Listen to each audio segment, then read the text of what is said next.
The brand new 2021 iPad Pro lineup featuring the M1 SoC is kinda useless in my opinion. And no, this isn't me saying that the M1 iPad Pro is bad. In fact, I think it's the best iPad we've ever had to date.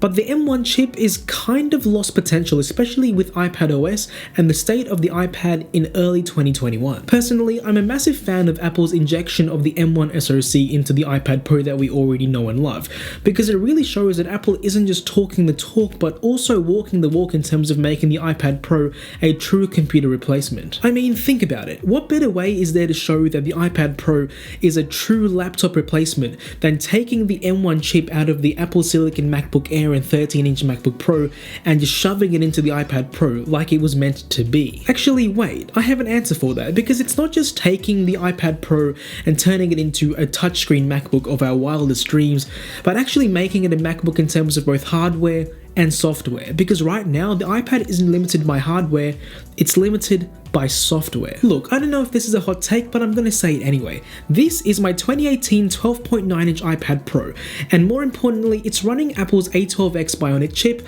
from 2018. But the fact of the matter is, this 2018 almost 3-year-old iPad feels just as fast, if not faster, than the day I got it, which is pretty damn commendable considering this is, as I said, approaching 3 years old. In fact, the almost 3-year-old A12X Bionic chip in my 2018 iPad Pro still feels kinda overkill even in 2021. There's basically two reasons for this. Firstly, Apple's A12X chip, even though it is really aging rapidly, is an engineering marvel, and Apple's entire hardware optimization pipeline is almost second to none. But secondly, iPadOS 14 just isn't demanding enough for the A12X, and definitely not for the M1 chip in the newest iPad Pro lineup. Honestly speaking though, nobody with a 2018 or later model of the iPad Pro should feel compelled to upgrade to the latest M1 iPad Pro based on performance alone, because performance definitely isn't the issue, especially with iPadOS 14 and its underwhelming need for performance, because it's basically as light as it can get for a tablet OS with hardware that is this capable. Now don't get me wrong, because the entire experience of iPadOS is very optimized from end to end, and even the apps that you have access to are very highly optimized and work really well. Currently, with the 2021 revision of the iPad Pro, hardware is a complete non-limitation, especially with the mini LED display on the 12.9-inch iPad Pro. Honestly, that thing looks gorgeous. And let's not forget, because the M1 chip isn't the only improvement the iPad's getting spec-wise, because now you can get up to 16 gigs of RAM and 2 terabytes of storage on an iPad. Like, what is going on? Alright, I really had my fanboy moment there, but amazing specs aside, Apple really needs to figure out a way to make the iPad Pro even more compelling for professional buyers with better software options. Instead, what we have to look forward to is Apple's Worldwide Developer Conference, where hopefully they're going to include some really big revisions to iPadOS 15 and make the iPad Pro truly worthy of the M1 chip and the amazing capabilities within. I'm just going to spitball for a second here, but here are some things I really want to see with iPadOS 15, especially with the M1 iPad Pro. First of all, I would like Apple to make the file management system on the iPad Pro more like the macOS version of Finder, or just make Finder available on the iPad Pro. That's also cool. But like seriously, file management on the iPad Pro I think has to take another level up in order to make it truly a laptop replacement. Secondly, true external monitor support will be really nice,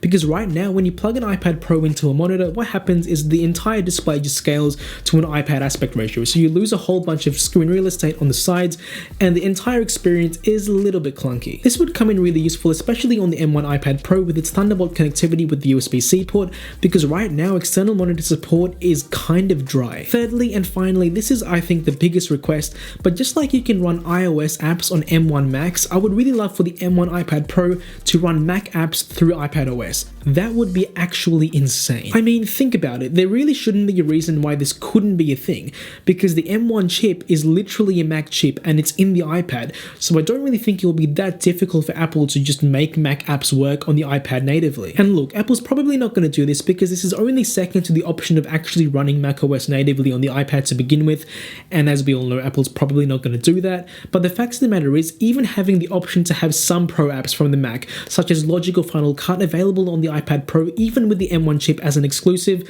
would really just make the iPad Pro that much more pro and make it the ultimate professional portable machine. And that's the end of the video. Thank you so much for watching, and make sure to subscribe and turn on those notification bells, like the video if you enjoyed it, and yeah, my name's Ramal, thank you so much for watching, and I'll catch you in the next one.